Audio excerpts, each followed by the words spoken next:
അങ്ങനെ പനി പിടിച്ച് കിടക്കുന്ന അമ്മേൻ്റെ അടുത്തേക്ക് രാവിലെ തന്നെ പോകണല്ലോ, എല്ലാവരും ഓരോ വഴിക്കാക്കിയിട്ട്. കുട്ടികളെ വേണേലും പറഞ്ഞേക്കണം, ഏട്ടനൊന്നും ജോലിക്ക് പോകുന്നില്ല, അപ്പൊ പിന്നെ ഏട്ടനെ പറഞ്ഞേക്കേണ്ട കാര്യമില്ല, പക്ഷെ എന്നെ കൊണ്ടാക്കി തരണല്ലോ.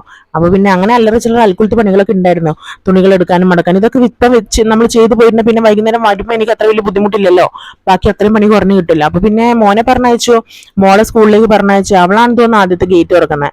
അങ്ങനെ ഞാൻ കരുതി, പക്ഷെ എല്ലാ കുറെ കുട്ടികളൊക്കെ വന്നിട്ടുണ്ടായിരുന്നു കേട്ടോ. അപ്പൊ പിന്നെ അങ്ങനെ പോയി അവൾ അവിടെ ആക്കിയതിന് ശേഷം ഞങ്ങൾ നേരെ ഹോസ്പിറ്റലിലേക്ക് പോയി. കുറച്ചൊരു വാർത്തയും കാര്യങ്ങളൊക്കെ വെച്ച് കണ്ടിട്ടാ. ഇന്ന് വലിയ വീഡിയോ ഒന്നും എടുത്തിട്ടുണ്ടായിരുന്നു, ഇത്തിരി തിരക്കായി പോയി, ഓടലും പിടിക്കലും ടെസ്റ്റും എന്ന് പറഞ്ഞാൽ കുറെ.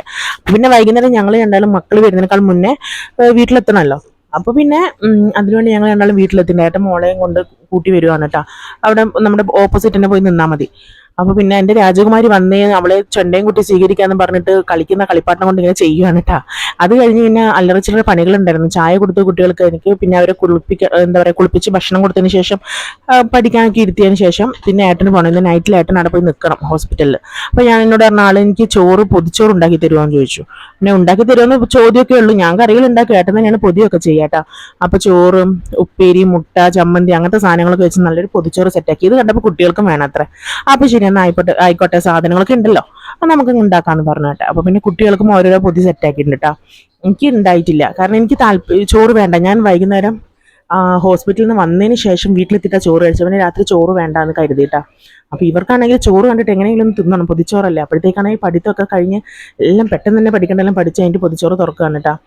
അപ്പം ഇത് മാത്രമല്ല, പിന്നെ സെപ്പറേറ്റ് കറികളുണ്ടായിരുന്നു. അപ്പോൾ ചമ്മന്തി, ഉപ്പേരിയും അച്ചാറും പപ്പടം എന്ന് പറഞ്ഞ പോലെ സാധനങ്ങളൊക്കെ ഉണ്ടായിരുന്നു കേട്ടോ. അപ്പോൾ അതെല്ലാം കൊടുത്ത് രണ്ടാൾക്കും എന്താ പറയുക, വയറ് നിറച്ച് രണ്ടാളും കഴിച്ചു. അത്യാവശ്യം നല്ലോണം ചോറ് ഇട്ടുണ്ടായിരുന്നേ. രണ്ടാളും കുറേ ദിവസം പറയും നമ്മൾ എനിക്കിത് ഇങ്ങനെ പൊതിച്ചോറ് വേണം. നമുക്ക് അതിനുള്ള സാഹചര്യം ഇപ്പോൾ കിട്ടിയിട്ടുണ്ടായിരുന്നില്ല, തിരക്കായിരുന്നു ഹോസ്പിറ്റലും കാര്യങ്ങളൊക്കെ ആയിട്ട്. പിന്നെ ഇത് ഇപ്പോൾ ഇട്ടത് പപ്പടമാണ് കേട്ടോ. പപ്പടം മുളക് പൊടിയൊക്കെ ഇട്ടിട്ട് വറുത്തണം, നല്ല ടേസ്റ്റ് ഉണ്ടായിരുന്നു. അപ്പോൾ അതുണ്ടായി. പിന്നെ മീൻ കറിയൊക്കെ ഉണ്ടായിരുന്നേ. അപ്പോൾ അതൊക്കെ വെച്ച് ഞങ്ങൾ ചോറൊക്കെ തിന്നു. ഞാൻ ഒരു സബർജില്ലി കഴിച്ചിട്ട് തൽക്കാലം എൻ്റെ വിശപ്പടക്കി. കാരണം എനിക്കിപ്പോൾ അത്രയും വിശപ്പുള്ളൂ. ഇനി വയ്യ എന്തെങ്കിലും വിശപ്പിൻ്റെ ദോഷമാവും കാര്യങ്ങളൊക്കെ ഇരിക്കുന്നുണ്ട്, വേണമെങ്കിൽ ഉണ്ടാക്കി തിന്നാം, അല്ലെങ്കിൽ ഒരു ഓംലേറ്റ് അടിച്ച് കഴിക്കാമെന്നൊക്കെ പറഞ്ഞ് വിചാരിച്ചിരിക്കായിരുന്നു കേട്ടോ. ഇത് പിന്നെ അടുത്ത ദിവസത്തെ ഹോസ്പിറ്റൽ വ്യൂ ആണ്. രാവിലത്തെ ഞാൻ പോയി, ഏട്ടൻ പണിക്ക് പോയി, കുട്ടികളും പറഞ്ഞയച്ച് എന്നെ കൊണ്ടുവന്ന ശേഷം ഹോസ്പിറ്റൽ അങ്ങ് കാണുന്നുണ്ട് മല, കൊടകര കനകമലയാണ് കേട്ടോ. പിന്നെ നമ്മുടെ ക്യാൻറ്റീനൊക്കെ പോയി കണ്ടു. പിന്നെ പോകുന്ന വഴിക്ക്, അത് ഹോസ്പിറ്റലിൽ പോകുന്നതിനേക്കാൾ മുന്നേ ഞാൻ മോളെയും കൊണ്ട് സ്കൂളിൽ ചേർത്തണമല്ലോ, മീൻസ് അവിടെ ആക്കണമല്ലോ.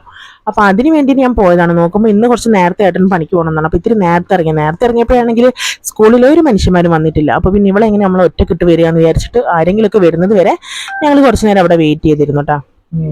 പിന്നെ അച്ഛനും മോളും അതിൻ്റെ ഉള്ളിൽ കയറി ഇങ്ങനെ എന്താ പറയുക, കുറേ ടോയ്സും കാര്യങ്ങളൊക്കെ ഉണ്ടായിരുന്നു. അതിൻ്റെ മുകളിൽ കയറി കുറേ സർക്കസൊക്കെ കളിച്ചിട്ടാ. ഇത് പിന്നെ ഫോണ് തലതിരിച്ചൊടിച്ച് ഞാനല്ല, മോളാണ് ഇങ്ങനെ എന്താ പറയാ, ഫോൺ ഞാൻ എടുക്കാന്ന് പറഞ്ഞിട്ട് ഇത് അമ്മ വീഡിയോയിൽ പെടുത്തണേന്ന് പറഞ്ഞിട്ട് ഇങ്ങനെ വെച്ചിട്ടുണ്ടായിരുന്നു. അപ്പൊ പിന്നെ ഞാനത് ഡിലീറ്റ് ചെയ്തില്ല കേട്ടോ. ഞാൻ ജസ്റ്റ് ചുമ്മാ ഇട്ടുന്നുള്ളൂ, അവള് കാണുമ്പോൾ അവൾക്ക് ഒരു സന്തോഷമായിക്കോട്ടെ എന്ന് കരുതിയിട്ട്, വേറെ ഒന്നുമല്ല. അപ്പൊ പിന്നെ കുറച്ചു നേരം അങ്ങനെ വീഡിയോ ഒക്കെ എടുത്തു. പിന്നെ ഫോൺ എൻ്റെ കയ്യിൽ തന്നപ്പോഴും ഫോൺ തലതിരിച്ച് തന്നെ ഞാൻ പിടിച്ചത്, അത് വേറെ കാര്യം. കാരണം ഞാൻ സംസാരത്തിനുള്ളിൽ ഞാനത് മറന്നുപോയി. അത് കഴിഞ്ഞ് മോളെ ആദ്യമായിട്ട് ഞാൻ സ്കൂളിൽ കയറ്റുന്നത് ഞാനാണ്. എൻ്റെ രാജകുമാരിക്ക് വാതിൽ തുറന്നു കൊടുക്കുന്നതെന്ന് പറഞ്ഞ് ചേട്ടൻ വാതിൽ തുറന്നു കൊടുത്താണ് കേട്ടോ. പിന്നെ അവിടെ ഉണ്ടാക്കി വെച്ച ചെറിയ പോണ്ട്, കുളം, താമര, നമ്മുടെ ആമ, മയില്, ജിറാഫ്, മാന്, ആന, ഇങ്ങനെ കുറേ സാധനങ്ങൾ ഉണ്ടായിരുന്നു. അപ്പം അതിൻ്റെ കൂടെയൊക്കെ നിന്ന് ഞങ്ങളാണല്ലോ ഫസ്റ്റ് സ്കൂളിൽ എത്തിയത്. അതിൻ്റെ വീഡിയോസും ഫോട്ടോസും കാര്യങ്ങളൊക്കെ എടുത്തിട്ടുണ്ടായിരുന്നേ. അപ്പോൾ അതൊക്കെയാണിത്.